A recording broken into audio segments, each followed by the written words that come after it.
오늘은 요한복음 19장 1절부터 16절까지 있는 말씀을 함께 읽고 나누겠습니다. 제가 말씀을 읽겠습니다. 이에 빌라도가 예수를 데려다가 채찍질 하더라. 군인들이 가시나무로 관을 엮어 그의 머리에 씌우고 자색옷을 입히고 앞에 가서 이르되 유대인의 왕이여 평안할지어다 하며 손으로 때리더라.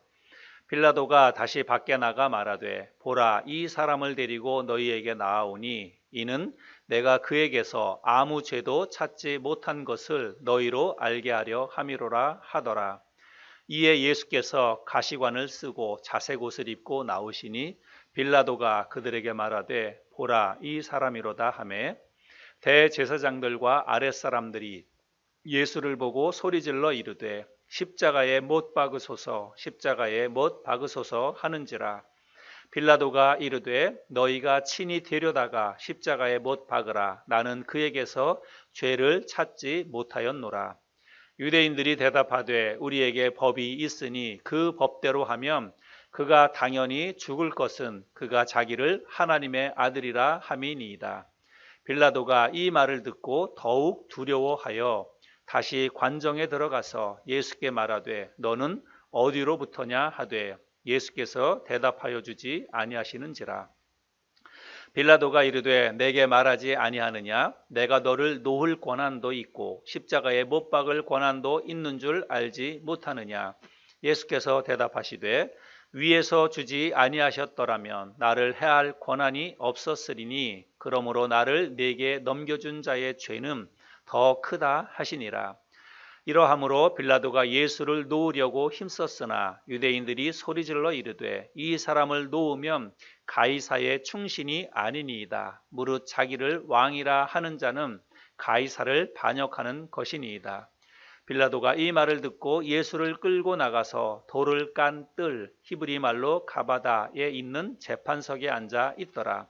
이 날은 유월절의 준비일이요 때는 제6시라. 빌라도가 유대인들에게 이르되 보라, 너희 왕이로다. 그들이 소리 지르되 없이 하소서, 없이 하소서. 그를 십자가에 못 박게 하소서. 빌라도가 이르되 내가 너희 왕을 십자가에 못 박으랴? 대제사장들이 대답하되 가이사 외에는 우리에게 왕이 없나이다 하니 이에 예수를 십자가에 못 박도록 그들에게 넘겨주니라. 아멘. 요즘 스포츠계 그리고 연예계에서 학폭 논란으로 시끌시끌합니다. 학폭이라고 하는 것은 학교 폭력을 이야기하는 거죠.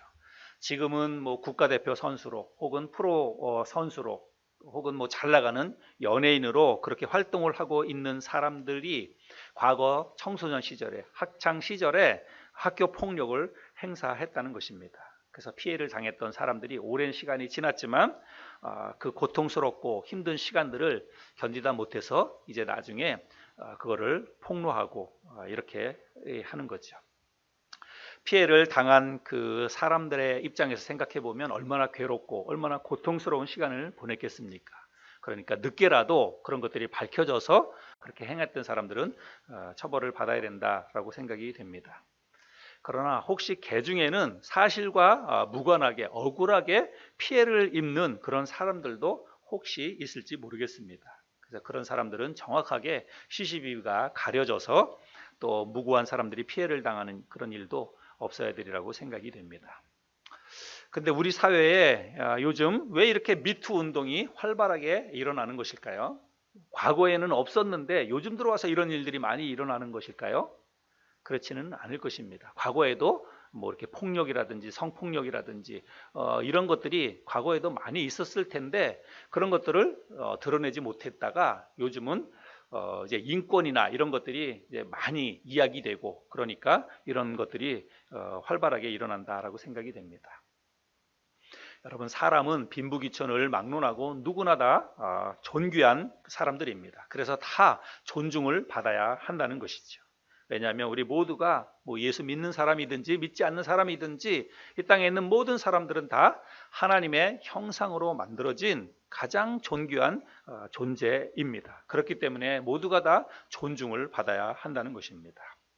근데 오늘 이 말씀은 이런 면에 있어서 우리에게 여러 가지 것들을 생각하게 하는 그런 말씀이라고 여겨집니다. 우리 주님이 하나님의 아들이신 그분이 인간이 당할 수 있는 가장 수치스럽고 가장 모욕스러운 그런 희롱과 또 고통을 당하셨기 때문입니다. 우리들도 어떤 수치와 모욕을 당하면 견디기 힘들잖아요. 그렇죠? 그런 일들을 한번 당하면 평생 그 어떤 상처를 가슴에 안고 그렇게 살아갈 수밖에 없습니다. 견디기 너무 힘든 것이죠.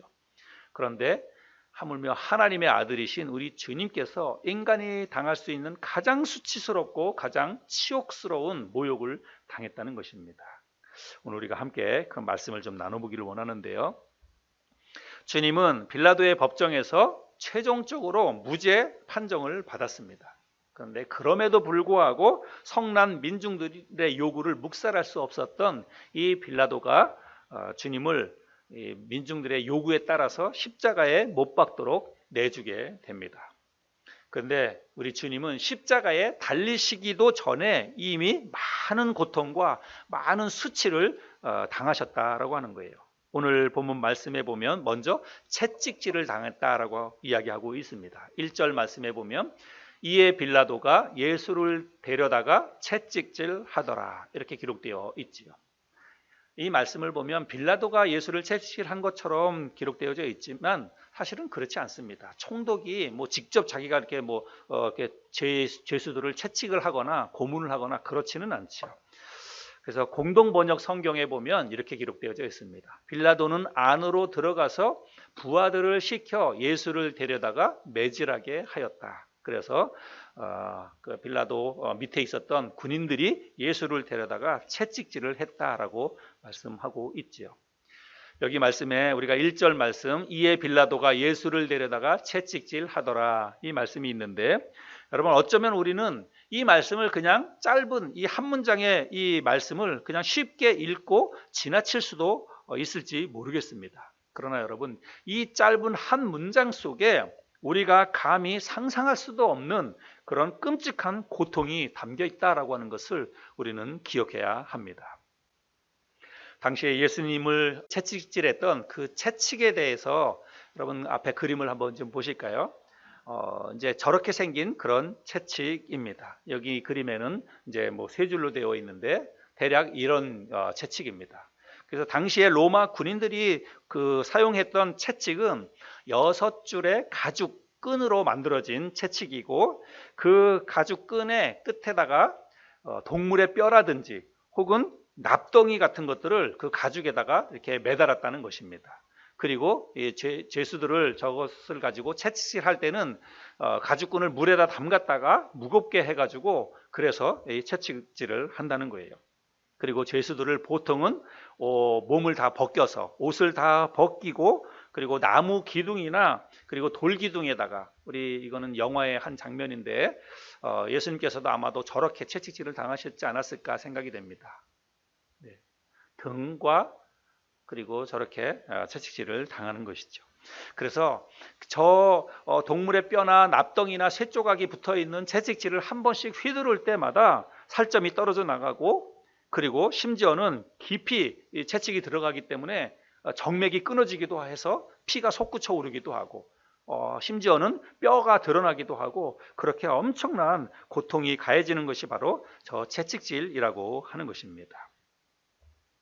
예수님께서 이와 같이 극심한 그런 채찍질의 고난을 당하셨다는 거예요. 우리가 아는 것처럼 주님이 골고다 언덕으로 올라가실 때 십자가를 지고 올라가시지요. 그런데 주님께서 그 십자가를 보통은 자기가 지는 십자가를 끝까지 이제 처형장까지 메고 올라가서 그리고 그 십자가에 이제 매달리게 되는데 주님은 그 십자가를 다 짊어지고 가지 못했습니다. 그래서 대신 다른 사람이 그 십자가를 지고 가지요. 그 이유가 뭡니까? 이미 저렇게 채찍질의 고통을 심하게 받았기 때문에 이거를 다 짊어질 수가 없는 거예요. 그래서 십자가에 달려 돌아가시기 전에 이미 저렇게 끔찍한 고통을 우리 주님이 당하셨다라고 하는 것입니다. 이제 채찍질을 다 당하신 후에는 온갖 희롱과 그리고 모욕을 또 당하십니다. 오늘 본문 말씀 2절과 3절에 보면 군인들이 가시나무로 관을 엮어 그의 머리에 씌우고 자색 옷을 입히고 앞에 가서 이르되 유대인의 왕이여 평안할지어다 하며 손으로 때리더라. 이 요한복음에는 사실 비교적 예수님이 당하신 희롱과 그리고 치욕스러운 이런 장면들이 비교적 간단하게 기록되어져 있습니다. 그래서 요한복음 읽으면 그렇게 이렇게 조롱을 당했다, 희롱을 당했다 이런 내용을 잘 우리가 캐치하지 못할 수 있습니다. 그러나 동일한 사건에 대해서 마태복음과 마가복음에서는 좀 더 자세히 기록되어져 있는데요. 먼저 마태복음에 보면 이에 총독의 군병들이 예수를 데리고 관정 안으로 들어가서 온 군대를 그에게로 모으고 그의 옷을 벗기고 홍포를 입히며 가시관을 엮어 그 머리에 씌우고 갈대를 그 오른손에 들리고 그 앞에서 무릎을 꿇고 희롱하여 이르되 유대인의 왕이여 평안할지어다 하며 그에게 침뱉고 갈대를 빼앗아 그의 머리를 치더라. 희롱을 다한 후 홍포를 벗기고 도로 그의 옷을 입혀 십자가에 못 박으려고 끌고 나가니라. 또 마가복음도 한번 계속 읽어보겠습니다. 군인들이 예수를 끌고 브라이도리온이라는 뜰 안으로 들어가서 온 군대를 모으고 예수에게 자색 옷을 입히고 가시관을 엮어 씌우고 경례하여 이르되 유대인의 왕이여 평안할지어다 하고 갈대로 그의 머리를 치며 침을 뱉으며 꿇어 절하더라. 희롱을 다 한 후 자색 옷을 벗기고 도로 그의 옷을 입히고 십자가에 못 박으려고 끌고 나가니라. 자, 이 말씀에 보니까 먼저 주님의 옷을 다 벗겼다고 이야기하고 있습니다. 그리고 대신 어떤 옷을 입혔냐면 홍포를 입혔다, 자색 옷을 입혔다라고 말씀하고 있지요. 여기 나오는 홍포, 자색 옷은 황제나 혹은 왕, 임금을 상징하는 그 옷의 색깔입니다. 그래서 예수님의 옷을 벗기고 네가 진짜 유대인의 왕이냐라고 예수님을 조롱하면서 네가 진짜 유대인의 왕이라면 지금이라도 한번 너의 스스로 왕의 힘을 빌어서 구원해보라, 이런 의미로, 조롱을 하는 의미로 왕의 옷, 그 색깔의 옷을 예수님에게 입혔다는 것입니다. 그리고 나서 머리에는 가시관을 씌웠다라고 말씀하고 있는데, 보통 저 당시에 황제나 왕은 금으로 된 그런 면류관 형태의 관을 썼습니다.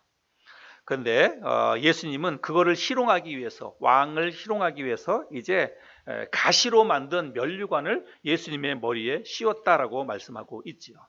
근데 여러분, 우리가 가시 이렇게 생각하면 우리가 보는 가시들은 보통 그냥 손에 들어가는 작은 가시 이런 거 생각할 수 있습니다. 그러나 여러분, 예수님의 머리에 씌워진 그 가시 면류관의 그 가시는 우리가 생각하는 그런 가시가 아닙니다. 사람의 살을 뚫고 들어가는 아주 강한 나무 줄기라고 보시면 됩니다. 지금 그림에서 보는 저와 같은 가시나무, 중동 지방에는 저런 가시나무가 실제로 많이 있는데 그 가시나무 가지들을 잘라다가 관을 만들어서 둥그렇게 만들어서 저걸 머리에 씌웠다는 것입니다. 근데 여러분, 생각해 보세요. 사람들이 저렇게 가시 면류관을 조롱하는 의미로 저거를 예수님의 머리에 씌우는데 저렇게 만든 가시관을 예수님의 머리에 살포시 갖다 얹어 놓겠습니까? 안 그렇지요. 저 가시관을 머리에다가 콱 눌러서 예수님의 머리에다가 씌웠다는 것입니다. 그래서 결국은 저 가시가 예수님의 머리를 뚫고 들어가고 이마를 뚫고 들어가는 거예요. 그래서 머리에서 그리고 이마에서 피가 흘러서 예수님의 얼굴에 다 흘러들어가고 눈으로 다 흘러들어가고 그와 같은 고통을 예수님이 당하셨다는 것입니다. 그리고 나서 그 다음에 한 희롱은 뭐냐면 예수님의 오른손에 갈대를 들게 했다는 것입니다. 이 오른손에 갈대를 들린 것은 왕이 그 당시에 어떤 권한을 행사하거나 그럴 때 왕은 금으로 만든 금호를 오른손에 들게 됐습니다. 들고 있었습니다. 그래서 왕을 상징하는 그 금호를 조롱하기 위해서 갈대나무 그 가지 하나를 꺾어서 예수님의 손에다 들리고 그 앞에 가서 군인들이 무릎을 꿇고 당신이 진짜 유대인의 왕이냐라고 하면서 조롱을 했다는 거예요. 그런데 지금까지 살펴본 주님의 옷을 벗기고 홍포를 입히고 그리고 머리에 가시관을 씌우고 또 오른손에는 그 갈대를 들리고 그 앞에 가가지고 무릎 꿇고 희롱하고 이런 희롱을 했지만 정말 예수님이 당하신 가장 치욕스럽고 견디기 힘든 그 조롱은 바로 그 다음에 이어집니다. 마태복음 27장 30절에 보면 그에게 침뱉고 갈대를 빼앗아 그의 머리를 치더라. 마가복음 15장 19절에는 갈대로 그의 머리를 치며 침을 뱉으며 꿇어 절하더라. 이렇게 기록되어져 있습니다. 여러분 혹시 지금까지 살아오면서 누군가에게 침뱉음을 당해본 적이 있습니까? 누군가가 나에게 침을 뱉거나 혹은 내가 다른 사람에게 침을 뱉거나, 여러분 우리가 평생 살아가면서 우리가 그런 경험 할 수 있겠습니까? 아마 좀처럼 우리가 아주 특별한 일이 아니면 우리는 그런 경험을 하지 않을 것입니다. 그냥 우리가 지나가다가 어떤 더럽고 지저분한 것을 보거나 혹은 사람들과의 관계에서 못 볼 꼴을 보거나 그럴 때 우리가 땅바닥에다 퇴 하고 그렇게 우리가 침을 뱉을지는 몰라요. 그러나 사람을 향해서 침을 뱉거나 또 침뱉음을 당하는 그런 수치, 그런 모욕은 아마 우리가 평생 경험하지 않을 것입니다. 그런데 주님은 인간이 당할 수 있는 정말 가장 더럽고 가장 수치스러운 그런 침뱉음의 이 수치를 예수님이 당하셨다는 것입니다. 그리고 또 주님은 주님의 손에 있던 갈대를 빼앗아서 예수님의 머리를 쳤다라고 말씀하고 있습니다. 여러분 머리를 맞는 것 역시도 너무 수치스러운 것이죠. 그래서 우리가 자녀들 훈육하거나 그럴 때 웬만하면 머리 때리지 말라고 부모님이 그렇게 얘기하잖아요. 물론 공부 못한다고 그런 의미로도 이야기하지만 사람이 머리를 맞는 거, 그 다음에 또 이게 본문 말씀해 보면 요한복음에서는 손바닥으로 얼굴을 맞았다라고도 이야기하고 있습니다. 3절 말씀해 보면 앞에 가서 이르되 유대인의 왕이여 평안할지어다 하며 손으로 때리더라. 손으로 예수님의 이 머리를 때렸다는 것입니다. 얼굴을 때렸다는 것입니다. 뺨을. 여러분 뺨을 맞거나 머리를 이렇게 맞는 거 역시 견딜 수 없는 이거 수치스러운 일입니다. 아파서가 아니에요. 그렇죠? 너무 수치스럽고 그리고 모욕감을 느끼는 것이 바로 머리나 뺨을 맞는 것입니다.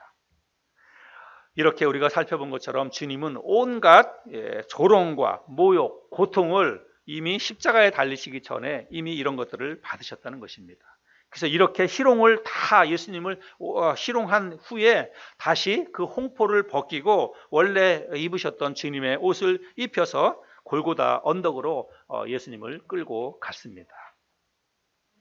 우리는 오늘 주님이 십자가에 달리시기 전에 받으셨던 이 고난과 수치에 대해서 오늘 잠깐 말씀을 살펴보았습니다.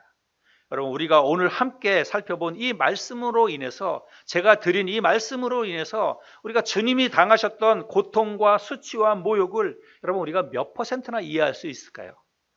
주님이 당하신 이 모욕감, 수치, 이거를 우리가 공감할 수 있겠습니까?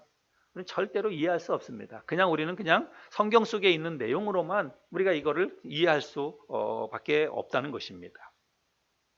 그러나 여러분 우리가 오늘 이 말씀을 나누면서 하나님의 아들이신 우리 주님께서 이와 같이 온갖 희롱과 모욕을 당하셨다라고 하는 것만큼은 우리가 절대로 잊지 말아야 한다는 것입니다. 지난주에도 말씀을 드렸다시피 주님은 무죄 선고를 받았음에도 불구하고 십자가에 달려 죽으셨습니다. 그 이유가 뭐라 그랬습니까? 바로 우리 때문이다 라고 말씀을 드렸죠. 우리의 허물과 죄악 때문에 우리의 죄를 대신 담당하기 위해서 하나님의 뜻에 따라서 스스로 십자가를 지셨다라고 말씀을 드렸습니다. 오늘 함께 나눈 말씀, 이 채찍질의 고통, 온갖 희롱과 모욕을 당하신 이와 같은 예수님의 순환 역시도 여러분 우리를 위해서, 우리의 죄를 위해서 예수님이 그와 같은 순환을 다 받으셨다라고 하는 것입니다. 우리가 이 사실을 절대로 잊어서는 안 된다라고 하는 거지요. 이사야 53장 지난주에도 살펴봤는데 또 다시 보면 그는 멸시를 받아 사람들에게 버림받았으며 간고를 많이 겪었으며 질고를 아는 자라. 마치 사람들이 그에게서 얼굴을 가리는 것 같이 멸시를 당하였고 우리도 그를 귀히 여기지 아니하였도다. 그는 실로 우리의 질고를 지고 우리의 슬픔을 당하였거늘 우리는 생각하기를 그는 징벌을 받아 하나님께 맞으며 고난을 당한다 하였노라. 그가 찔림은 우리의 허물 때문이요 그가 상함은 우리의 죄악 때문이라. 그가 징계를 받음으로 우리는 평화를 누리고 그가 채찍에 맞음으로 우리는 나음을 받았도다. 그가 곤욕을 당하여 괴로울 때에도 그의 입을 열지 아니하였으며 마치 도수장으로 끌려가는 어린 양과 털 깎는 자 앞에 잠잠한 양같이 그의 입을 열지 아니하였도다. 그는 곤욕과 신문을 당하고 끌려갔으나. 예수님께서 이와 같은 고난을 당하셨다라고 말씀하고 있죠. 또 베드로전서 말씀해 보면 그는 죄를 범하지 아니하시고 그 입에 거짓도 없으시며 욕을 당하시되 맞대어 욕하지 아니하시고 고난을 당하시되 위협하지 아니하시고 오직 공의로 심판하시는 이에게 부탁하시며 친히 나무에 달려 그 몸으로 우리 죄를 담당하셨으니. 예수님께서 이 극심한 고통과 그리고 말할 수 없는 수치와 모욕을 당하신 이유가 바로 우리의 죄를 담당하시기 위해서 그렇게 하셨다라고 말씀하고 있습니다. 그래서 우리가 이 사실을 절대로 잊지 말아야 한다는 것입니다. 여러분, 이 사실을, 우리의 죄를 위해서 예수님이 대신 고난과 수치와 모욕을 당하신 이 사실을 잊지 않는 것이 여러분 왜 중요할까요? 우리가 이 사실을 잊지 말아야 신앙생활을 하면서 감사가 우리의 삶 가운데 나오기 때문이라고 믿습니다. 예수님이 우리를 위해서 고난을 당하시고 수치와 모욕을 당하셨다는 사실을 우리가 잊지 않고 늘 기억해야만 신앙생활에 감사가 뒤따라 온다는 것입니다. 또 신앙생활뿐만이 아니라 우리가 이 땅을 살아가면서 인간관계 속에서도 우리가 승리할 수 있는 이유가 바로 거기에 있기 때문이라고 저는 생각합니다. 우리가 인간관계, 교회 생활도 마찬가지고 또 가정 생활도 마찬가지고 직장 생활, 사회 생활도 마찬가지고 그리스도인으로서 한평생 이 세상을 살아가면서 하나님이 원하시는 정말 그런 승리의 삶을 살아야 되는데, 그런 승리의 삶을 살기 원한다면 우리가 이 예수님이 나를 위해서 당하신 고난과 그리고 수치와 모욕을 우리가 잊지 말아야 한다는 것입니다. 그것을 잊지 않을 때 인간관계에서도 우리가 승리할 수 있다라고 저는 그렇게 생각을 합니다. 우리가 왜 그러냐면, 여러분, 우리가 이 세상을 살아가다가 우리는 연약한 사람이기 때문에 사실 별것도 아닌데도 불구하고 아주 작은 일에 우리가 감정이 상할 때가 있고 자존심이 상할 때가 많이 있습니다. 그렇죠? 사실은 지나고 나면 아무것도 아니에요. 아무것도 아닌데 그것 때문에 감정이 상하고, 그래서 인간관계가 틀어지고 또 교우들 간에도 관계가 깨지고, 이런 것들을 우리가 많이 경험한다는 것입니다. 그래서 정말 사소한 작은 것 때문에 성도들 간에도 다툼이 벌어지기도 하고, 또 그것 때문에 심지어는 교회를 떠나기도 하고 신앙생활을 아예 포기하기도 하고, 여러분, 이런 일들을 우리가 경험하게 되는 겁니다. 그런데 여러분, 우리가 얼굴에 침뱉음을 당하거나 혹은 손바닥으로 뺨을 맞는 것과는 사실 비교도 할 수 없을 정도의 가벼운 일들입니다. 우리들이 인간관계를 맺으면서 당하는 그런 수치와 모욕, 이런 것들은 물론 그것 때문에 우리가 감정이 상하기도 하고 또 마음에 쓴뿌리가 생기기도 하지만, 그렇다고 해서 우리가 얼굴에 직접적으로 침뱉음을 당하거나 손바닥으로 뺨을 맞거나 우리는 그와 같은 모욕적인 일을 당하지는 않습니다. 그럼에도 불구하고 우리가 어찌 보자면 정말 사소한 그런 것 때문에 우리의 인간관계가 허물어지는 그런 것들을 우리가 경험하게 된다는 것입니다. 사실 한 번만 조금만 더 우리가 생각해 보면 아무것도 아닌 것이기 때문에 누구 한 사람이 먼저 양보하거나 혹은 먼저 사과만 하면 눈 녹듯이 사라질 문제인데도 불구하고 끝까지 우리가 자존심을 꺾지 않고 감정 상한 거에 대해서 우리가 원망의 쓴뿌리를 내려놓지 않기 때문에 결국은 그것 때문에 돌이킬 수 없는 그런 강을 건너고 말 때도 있다는 것입니다. 신앙생활 하면서 교회 안에서 성도들 간에 문제가 전혀 없을 수는 없다고 생각합니다. 다양한 계층의 사람들이 모여있기 때문에 함께 신앙생활을 하는 곳이기 때문에 그 안에서 다툼과 분열과 문제가 생길 수 있습니다. 근데 문제는 뭐냐면, 문제가 없는 게 문제가 아니라 문제가 생겼을 때 그것을 어떻게 잘 해결하느냐, 그것이 정말 중요한 것이고 그것이 문제라고 하는 것입니다. 이거는 우리가 꼭 교회 생활뿐만이 아니라고 생각이 됩니다. 우리가 가정생활에서도 마찬가지고, 가정생활에서 가족들과의 그 관계 속에서도 오늘 이 말씀을 우리가 잘 생각하고 적용해야 되고, 사회생활 하면서도 다른 사람들과의 관계 속에서도 오늘 이 말씀을 우리가 잘 생각하고 적용해야 한다고 저는 생각합니다. 왜냐하면 우리가 인간관계에서 빚어지는 모든 문제의 해결책은 어디에 있냐면 성경에 있습니다. 그리고 모든 문제를 해결하는 그 원리는 뭐냐면 성경적이어야 한다는 거예요. 여러분, 우리가 성경을 믿는 사람들 아닙니까? 하나님의 말씀을 믿고 따르는 사람들 아닙니까? 그러니까 우리가 이 땅에서 빚어지는 세상살이, 인간관계 속에서 일어나는 모든 문제의 해결책은 성경에 있는 것이고, 우리가 문제를 해결하기 위한 어떤 방법을 모색할 때 그 방법은 항상 성경적이어야 한다는 거예요. 이 인간관계 속에서 틀어지고 또 깨어질 만한 그런 어떤 문제가 발생했을 때 그 성경적인 원리가 무엇인가, 오늘 이 본문 말씀에서 우리가 해답을 찾을 수 있다고 생각합니다.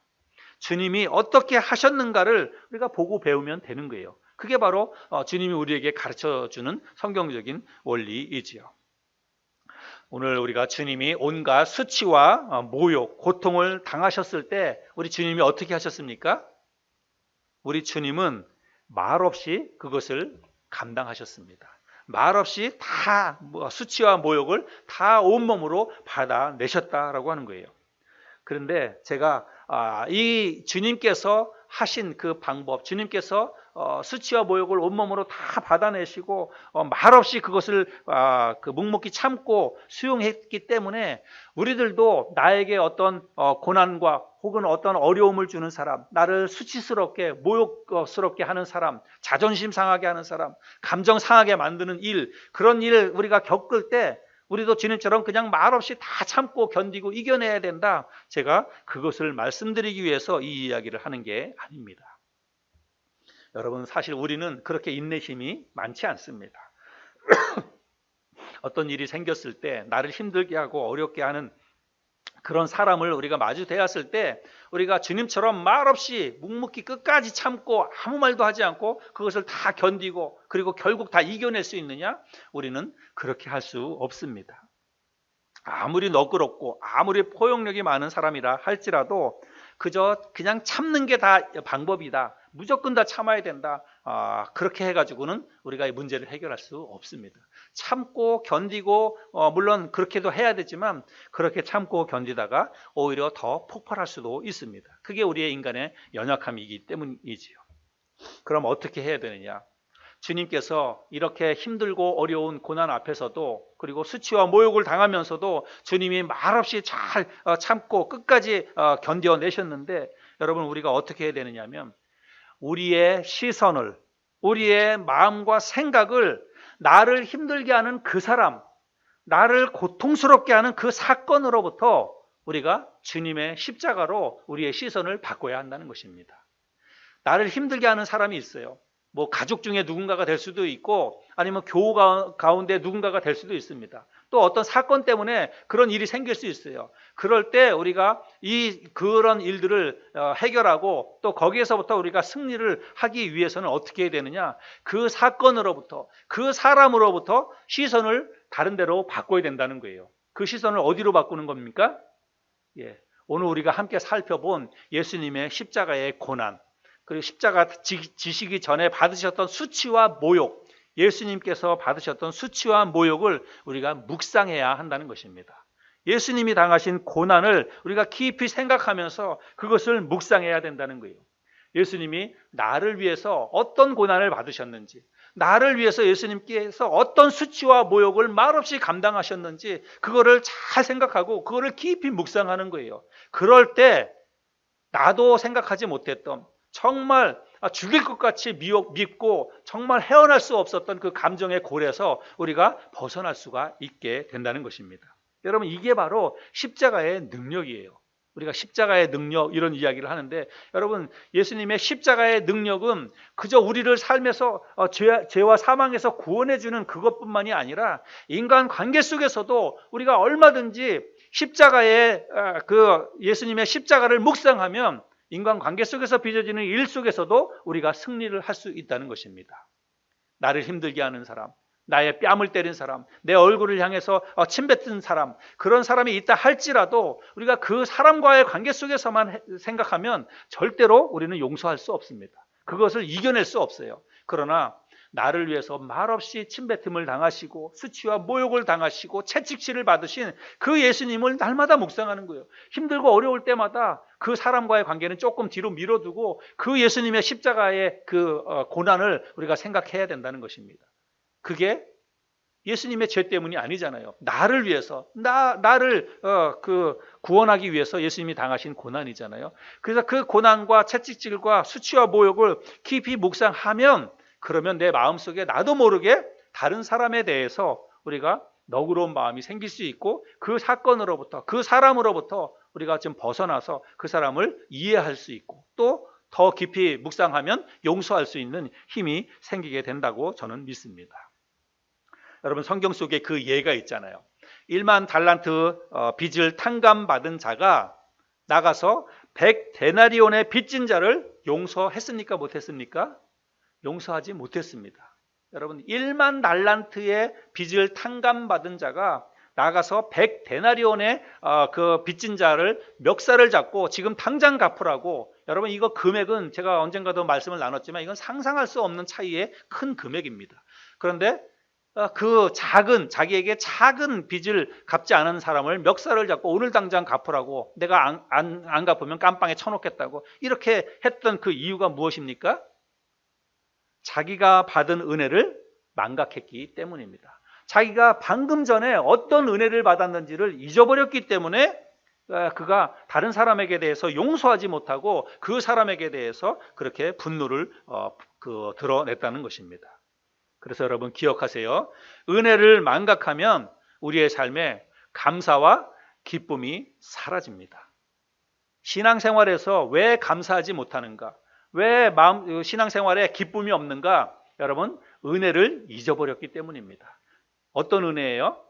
내가 하나님으로부터 받은 은혜를 잊어버리면 여러분, 신앙생활이 절대로 즐겁지 않습니다. 신앙생활이 절대로 기쁘지 않습니다. 그리고 그거는 신앙생활뿐만이 아니에요. 우리의 일상 모든 생활에 다 적용이 됩니다. 가정생활의 평안, 기쁨, 즐거움, 여러분 왜 그것이 사라지냐면 하나님으로부터 내가 받은 은혜를 우리가 잊어버리기 때문에 가정생활의 기쁨이 사라지는 것입니다.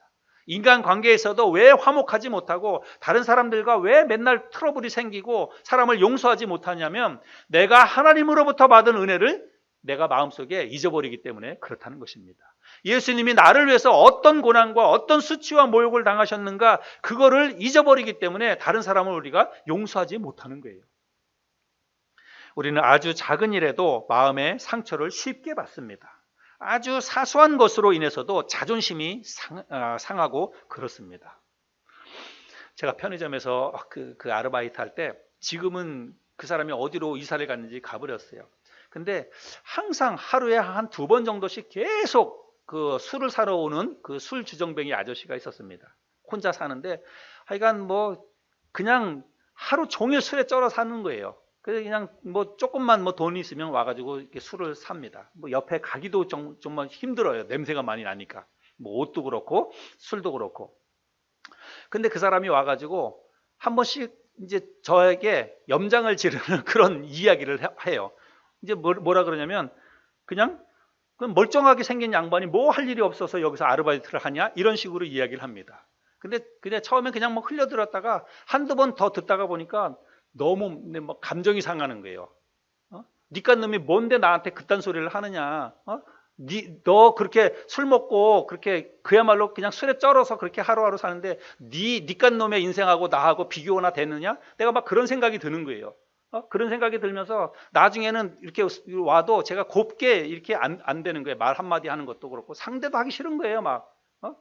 근데 그 말이 제 마음에 자꾸 걸리는 거예요. 예. 뭐 멀쩡하게 생긴 양반이 할 일이 없어서 여기 와서 아르바이트 하냐. 이 말이 자존심이 상하고 감정이 상해가지고 저도 그 사람에게 대해서 그냥 물론 험한 말을 하지 않지만 그냥 퉁명스럽게 이렇게 이야기를 하는 거예요. 제가 어느 날은 그러면서 제 마음속에 이렇게 생각이 됐어요. 이 사람이나 나나 다른 게 없구나. 지금 이 사람은 나한테 대해서 이렇게 그냥 자기가 하고 싶은 말 막 하지만 나는 내 입으로 말은 하지 않았을 뿐이지 나도 똑같이 이 사람에 대해서 내 마음속에 니깐 놈이 뭔데 나한테 그러냐, 니하고 나하고 무슨 뭐 비교가 되느냐, 나는 목사인데 내가 스스로 나를 그렇게 생각하고 있다는 거예요. 그 작은 말 한마디에 내가 걸려 넘어졌다는 거죠. 그래서 제 자신이 한편으로는 그거를 보면서 많이 생각해 봤습니다. 그래서 그러지 말아야지. 정말 영혼으로 봐야지. 이 사람도 불쌍한, 하나님 앞에서 불쌍한 영혼인데 내가 이렇게 감정이 상해서 목사인데 정말 부끄럽구나, 이런 생각이 들고 그랬습니다. 그래서 제가 그 다음서부터는 진짜 잘해주려고 그랬어요. 목사로서 정말 잘해주려고 그랬어요. 나중엔 제가 목사라는 것도 이야기하고 그랬습니다. 그랬더니 나중에 진짜 공손해졌어요. 그래서 이제 관계가 조금 좋아졌는데 어느 날부터인가 봤더니 안 보여요. 나중에 보니까 이사를 갔어요, 다른 데로. 여러분, 뭘 얘기하려고 그럽니까? 우리 사람은 정말 아무것도 아닌 그 말 한마디에 상처받고 자존심이 상하는 것이 바로 우리 인간입니다. 가정에서, 사회에서, 또 교회에서 여러분 자존심 상하는 일이 많이 있죠. 마음 상하고 힘든 일이 많이 있을 것입니다. 지금 혹시 여러분의 삶 가운데 여러분을 힘들게 하고 있는 어떤 사람, 또 어떤 그런 일들이 있다면 여러분, 오늘 이 말씀은 우리가 정말 깊이 묵상해야 된다고 생각이 됩니다.